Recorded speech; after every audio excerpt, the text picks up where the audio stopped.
नमस्कार दोस्तों।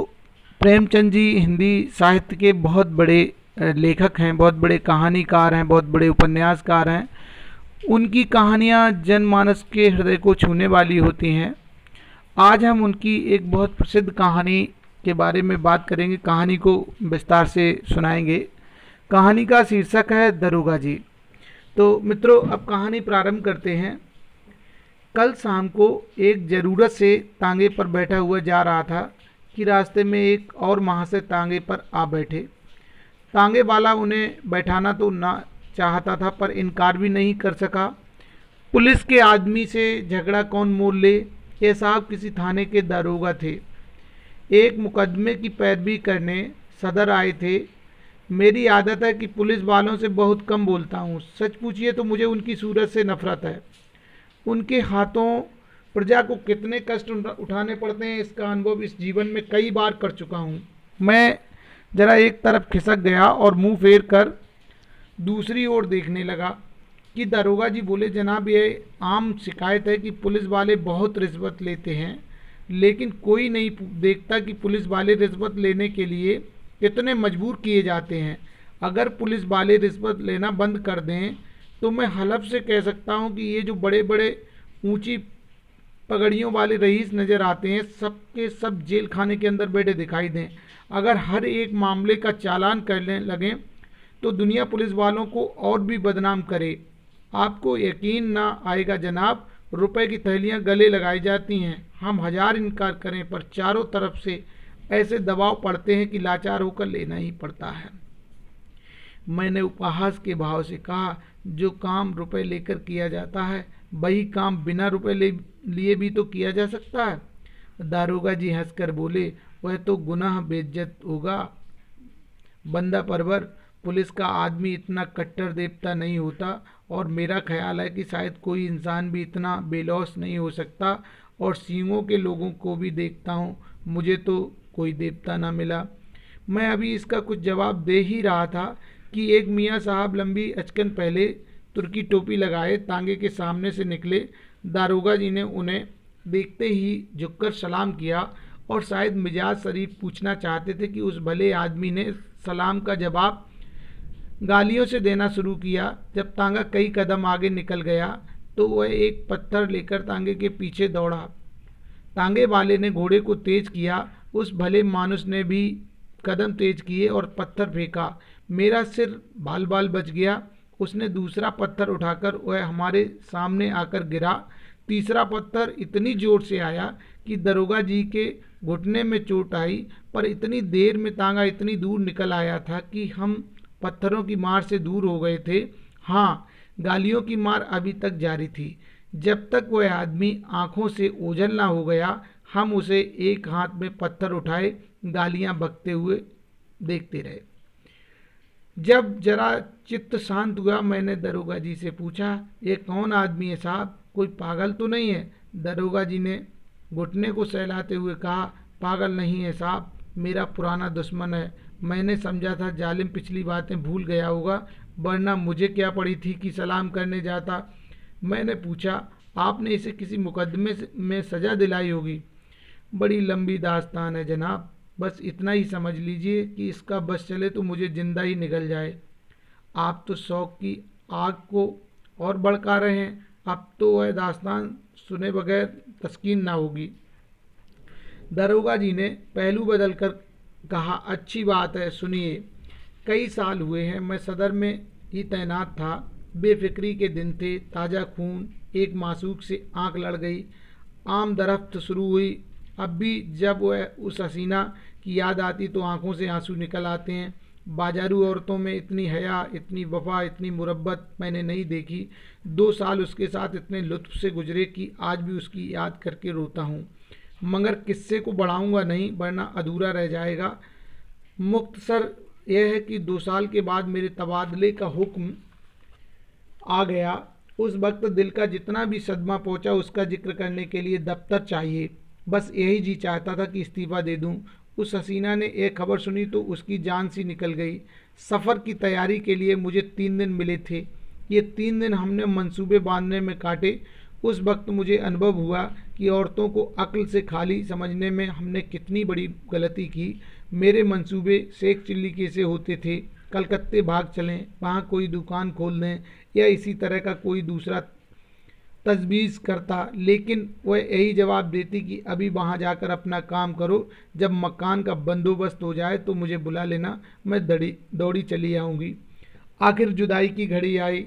मुझे मालूम होता था कि अब जान न बचेगी। गाड़ी का वक्त निकला जाता था और मैं उसके पास से उठने का नाम न लेता था, मगर मैं फिर किस्से को तूल देने लगा। खुलासा यह है कि मैं उसे 2-3 दिन में बुलाने का वादा करके रुखसत हुआ, पर अफसोस वे 2-3 दिन कभी ना आए। पहले 10-5 दिन तो अफसरों से मिलने और इलाके की देखभाल में गुजरे। इसके बाद घर से खत आ गया कि तुम्हारी शादी तय हो गई, रुखसत लेकर चले आओ। शादी की खुशी में उस वफा की देवी की मुझे फिक्र ना रही। शादी करके महीने बाद लौटा तो बीवी साथ थी, रही सही याद भी जाती रही। उसने 1 महीने के बाद एक खत भेजा, पर मैंने उसका जवाब ना दिया। डरता रहता था कहीं एक दिन वह आकर सिर पर सवार ना हो जाए, फिर बीवी को मुंह दिखाने लायक भी ना रह जाऊं। साल भर बाद मुझे एक काम से सदर आना पड़ा। उस वक्त मुझे उस औरत की याद आई। सोचा जरा चलकर देखना चाहिए किस हालात में है। फौरन अपने खत न भेजने और इतने दिनों तक न आने का जवाब सोच लिया और उसके द्वार पर जा पहुंचा। दरवाज़ा साफ सुथरा था, मकान की हालत भी पहले से अच्छी थी। दिल को खुशी हुई कि इसकी हालत उतनी ख़राब नहीं है जितनी मैंने समझी थी। और क्यों ख़राब होने लगी?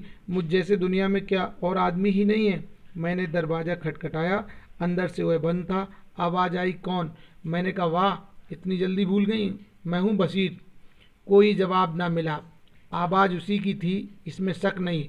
फिर दरवाज़ा क्यों नहीं खोलती? ज़रूर मुझसे नाराज़ है। मैंने फिर किवाड़ खटखटाए और लगा अपनी मुसीबतों का किस्सा सुनाने। कोई 15 मिनट के बाद दरवाज़ा खुला। हसीना ने मुझे इशारे से अंदर बुलाया और चट किवाड़ बंद कर लिए। मैंने कहा, मैं तुमसे माफ़ी मांगने आया हूँ। यहाँ से जाकर मैं बड़ी मुश्किल में फंस गया। इसका इलाका इतना ख़राब है कि दम मारने की मोहलत नहीं मिलती। हसीना ने मेरी तरफ ना देखकर ज़मीन की तरफ ताकते हुए कहा, माफ़ी किस बात की? तुमसे मेरा निकाह तो हुआ ना था। दिल कहीं और लग गया तो मेरी याद क्यों आती? मुझे तुमसे कोई शिकायत नहीं। जैसा और लोग करते हैं वैसा ही तुमने किया। यही क्या कम है कि इतने दिनों के बाद इधर आ गए। रहे तो खैरियत से, किसी तरह जिंदा हूँ। शायद जुदाई में घुलते घुलते यहाँ ये तोन निकल आई है। खुदा झूठ न बुलवाए, तब से दूने हो गए। मैंने झेपते हुए कहा, यह सारा बलगम का फिसाद है। भला मोटा मैं क्या होता? उधर का पानी निहायत बलगमी है। तुमने तो मेरी याद ही बुला दी। उसने अब की मेरी ओर तेज निगाहों से देखा और बोली, खत का जवाब तक न दिया, उल्टे मुझी को इल्ज़ाम देते हो। मैं तुम्हें शुरू से बेवफा समझती थी और तुम वैसे ही निकले। बीवी लाए और मुझे खत तक न लिखा। मैंने ताज्जुब से पूछा, तुम्हें कैसे मालूम हुआ कि मेरी शादी हो गई? उसने रुखाई से कहा, यह पूछ कर क्या करोगे? झूठ तो नहीं कहती। बेवफा बहुत देखे, लेकिन तुम सबसे बढ़कर निकले। तुम्हारी आवाज़ सुनकर जी में तो आया कि धुतकार दूं, लेकिन यह सोचकर दरवाज़ा खोल दिया कि अपने दरवाजे पर किसी को क्या जलील करूं।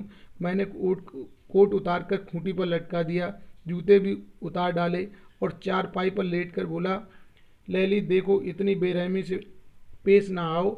मैं तो अपनी खताओं का खुद तस्लीम करता हूँ और इसलिए अब तुमसे माफ़ी मांगने आया हूँ। ज़रा अपने नाजुक हाथों से एक पान तो खिला दो। सच कहना, तुम्हें मेरी याद काहे को आती होगी? कोई और यार मिल गया होगा। लैली पानदान खोल कर पान बनाने लगी कि एकाएक किसी ने किवाड़ खटखटाया। मैंने घबराकर पूछा, ये कौन शैतान आ पहुँचा? हसीना ने ओठों पर उंगली रखते हुए कहा, ये मेरे शौहर हैं। तुम्हारी तरफ से निराश हो गई तो मैंने इनके साथ निकाह कर लिया। मैंने त्योरियां चढ़ाकर कहा, तो तुमने मुझसे पहले ही क्यों न बता दिया? मैं उल्टे पांव लौट न जाता, ये नौबत क्यों आती?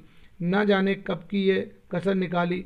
मुझे क्या मालूम कि ये इतने जल्द आ पहुँचेंगे। रोज़ तो पहर रात आ गए आते थे, फिर तुम इतनी दूर से आए थे। तुम्हारी कुछ खातिर भी तो करनी थी।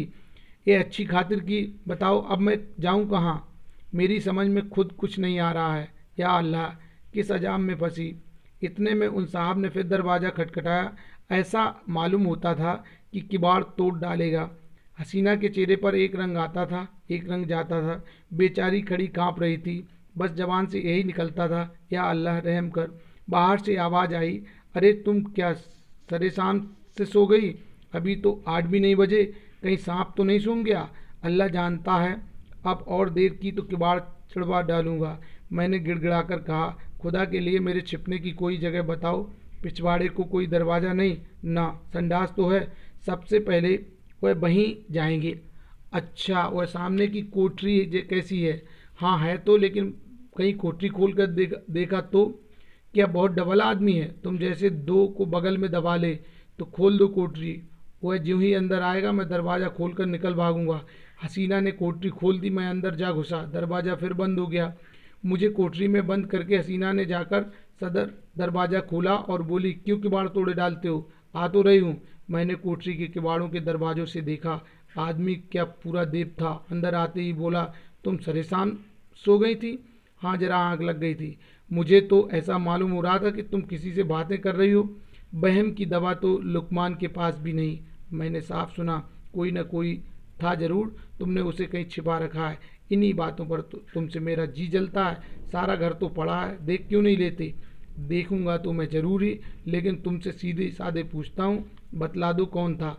हसीना ने कुंजियों का गुच्छा फेंकते हुए कहा, और कोई था तो घर ही में ना होगा। लो, सब जगह देख लो, सुई तो है नहीं, मैंने कहीं छिपा दी हो। वह शैतान इन चकमों में ना आया, शायद पहले भी ऐसा ही चरखा खा चुका था। कुंजियों का गुच्छा उठाकर सबसे पहले मेरी कोठरी के द्वार पर आया और उसके ताले को खोलने की कोशिश करने लगा। गुच्छे में उस ताले की कुंजी ना थी। बोला, इस कोठरी की कुंजी कहाँ है? हसीना ने बनावटी ताज्जुब से कहा, अरे तो क्या उसमें कोई छिपा बैठा है? वह तो लकड़ियों से भरी पड़ी है, तुम कुंजी दे दो ना। तुम भी कभी कभी पागलों के से काम करने लगते हो। अंधेरे में कोई सांप बिच्छू निकल आए तो? ना भैया, मैं उसकी कुंजी ना दूंगी। बला से सांप निकल आएगा, अच्छा ही हो निकल आए। इस बेहाई की ज़िंदगी से तो मौत ही अच्छी। हसीना ने इधर उधर तलाश करके कहा, ना जाने उसकी कुंजी कहाँ रख दी, ख्याल नहीं आता। इस कोठरी में तो मैंने और कभी ताला नहीं देखा। मैं तो रोज़ लगाती हूँ, शायद कभी लगाना भूल गई हूँ तो नहीं कह सकती। तो तुम कुंजी ना दोगी? कहती तो इस वक्त नहीं मिल रही है, कह देता हूँ, कच्चा ही खा जाऊँगा।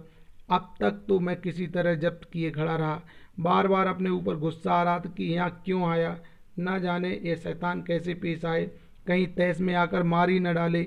मेरे हाथों में तो कोई छुरी भी नहीं। या खुदा, अब तू ही मालिक है। दम रोके हुए खड़ा था कि एक पल का भी मौका मिले तो निकल भागूं।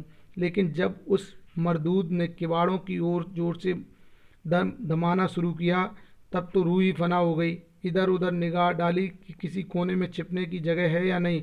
किवाड़ के दरवाज़ों से कुछ रोशनी आ रही थी। ऊपर जो निगाह उठाई तो एक मचान सा दिखाई दिया। डूबते को तिनका का सहारा मिल गया। उचक कर चाहता था कि ऊपर चढ़ जाऊं कि मचान पर एक आदमी को बैठे देखकर उस हालात में मुंह से चीख निकल गई। यह हजरत अचकन पहने, घड़ी लगाए, एक खूबसूरत साफा बांधे उकड़ूं बैठे हुए थे। अब मुझे मालूम हुआ कि मेरे लिए दरवाज़ा खोलने में हसीना ने इतनी देर क्यों की थी। अभी इनको देख ही रहा था कि दरवाजे पर मूसल की चोटें पड़ने लगीं। मामूली किवाड़ तो थे ही, 3-4 चोटों में दोनों किवाड़े नीचे आ रहे और वह मरदूद लालटेन लिए कमरे में घुसा। उस वक्त मेरी क्या हालत थी इसका अंदाज़ा आप खुद कर सकते हैं। उसने मुझे देखते ही लालटेन रख दी और मेरी गर्दन पकड़कर बोला, अच्छा आप यहाँ तशरीफ़ रखते हैं, आइए आपकी कुछ खातिर करूँ। ऐसे मेहमान रोज़ कहाँ मिलते हैं। यह कहते हुए उसने मेरा एक हाथ पकड़कर इतने ज़ोर से बाहर की तरफ धकेला कि मैं आंगन में औंधा जा गिरा। उस शैतान की आंखों से अंगारे निकल रहे थे। मालूम होता था उसके ओठ मेरा खून चूसने के लिए बड़े आ रहे हैं। मैं अभी ज़मीन से उठने भी ना पाया था कि वह कसाई एक बड़ा सा तेज छुरा लिए मेरी गर्दन पर आ पहुँचा। मगर जनाब, हूँ पुलिस का आदमी। उस वक्त मुझे एक चाल सूझी। उसने मेरी जान बचा ली, वरना आज आपके साथ तांगे पर ना बैठा होता। मैंने हाथ जोड़कर कहा, हुजूर मैं बिल्कुल बेकसूर हूँ, मैं तो मीर साहब के साथ आया था। उसने गरज कर पूछा, कौन मीर साहब? मैंने जी करके कहा, वही जो मचान पर बैठे हुए हैं। मैं तो हुजूर का गुलाम ठहरा, जहाँ हुक्म पाऊँगा आपके साथ जाऊँगा, मेरी इसमें क्या खता है। अच्छा, तो कोई मीर साहब मचान पर भी तशरीफ़ रखते हैं? उसने मेरा हाथ पकड़ लिया और कोठरी में जाकर मचान पर देखा। वह हजरत सिमटे सिमटाए भीगी बिल्ली बने बैठे थे। चेहरा ऐसा पीला पड़ गया था गोया बदन में जान ही नहीं। उसने उनका हाथ पकड़कर एक झटका दिया तो आप धम से नीचे आ रहे। उनका ठाठ देखकर अब इसमें कोई शुबा ना रहा कि वह मेरे मालिक हैं। उनकी सूरत देखकर उस वक्त तरस के साथ हंसी आती थी। तू कौन है बे? जी मैं, मेरा मकान। ये आदमी झूठा है, ये मेरा नौकर नहीं है। तू यहाँ क्या करने आया? मुझे यही बदमाश मेरी तरफ देखकर धोखा देकर लाया था। ये क्यों नहीं कहता कि मज़े उड़ाने आया था? दूसरों पर इल्ज़ाम रखकर अपनी जान बचाना चाहता है। सुअर, ले तू भी क्या समझेगा कि किसके पाले पड़ा था। यह कहकर उसने उसी तेज छुरे से उन साहब की नाक काट ली। मैं मौका पाकर बेतासा भागा, लेकिन हाय हाय की आवाज़ मेरे कानों में आ रही थी। इसके बाद उन दोनों में कैसी छनी, हसीना के सिर पर क्या आफत आई, इसकी मुझे कुछ खबर नहीं। मैं तब से 20 बार सदर आ चुका हूँ, पर उधर भूल कर भी नहीं गया। ये पत्थर फेंकने वाले हजरत वही हैं जिनकी नाक कटी थी। आज न जाने कहाँ से दिखाई पड़ गए और मेरी सामत आई कि उन्हें सलाम कर बैठा। आपने उनकी नाक की तरफ शायद ख्याल नहीं किया। मुझे अब ख्याल आया कि उस आदमी की नाक कुछ चिपटी थी। बोला, हाँ, नाक कुछ चिपटी तो थी, मगर आपने उस गरीब को बुरा चरका दिया। और करता ही क्या, ज़रूर दबा लेते, मगर चोर का दिल आधा होता है।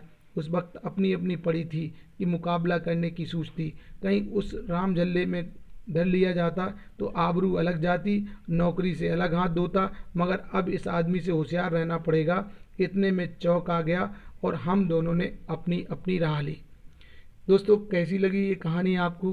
प्रेमचंद जी की प्रसिद्ध कहानियों में से एक है। यदि कहानी अच्छी लगी हो तो हमें कमेंट्स बॉक्स में लिखिएगा। वीडियो आपने पूरा देखा, धन्यवाद।